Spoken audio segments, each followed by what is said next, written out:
জুমার দিন সকালবেলা ফজরের নামাজের পর থেকে ফেরেশতারা যতগুলো মসজিদে জুমা অনুষ্ঠিত হয় ওই মসজিদে ঢোকার প্রতিটা দরজার মধ্যে দাঁড়িয়ে থাকে। কারা কারা আগে আগে জুমার নামাজ পড়ার জন্য মসজিদে যায়, প্রত্যেকের নামগুলো একটা জান্নাতের রেজিস্ট্রি খাতার মধ্যে তুলে নেয়।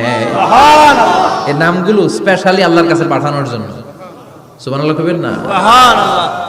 ডানে বায়ে সামনে পেছনে যতগুলো দরজা, প্রতিটা দরজায় ফেরেশতারা বসে থাকে। কে আগে আসলো নাম তুলে দেয়।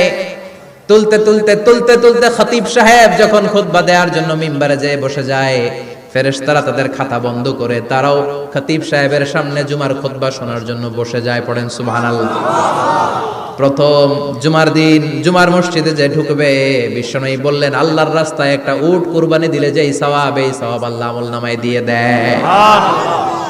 দ্বিতীয় পর্যায়ে যে ঢুকে, বিশ্বনবী বললেন বাকারা, গরু কুরবানির সওয়াব পায়। তিন নম্বরে যে ঢুকবে, বিশ্বনবী বললেন কাবসা, হাদিসের ভাষায় এসেছে আল কাবাস, কাবাস মানে হলো বকরি, বকরি কুরবানির সওয়াব। চার নম্বরে যে ঢুকবে তার হচ্ছে দাজাজা, দাজাজা মানে মুরগি। পাঁচ নম্বরে যে ঢুকবে, বিশ্বনবী বললেন বাইদা, নোয়াখালীরা কয় বয়দা, আমরা কই আন্ডা, কুমিল্লায় কই ডিম। আছে না নাই? আছে। এক দেশের কত ভাষা।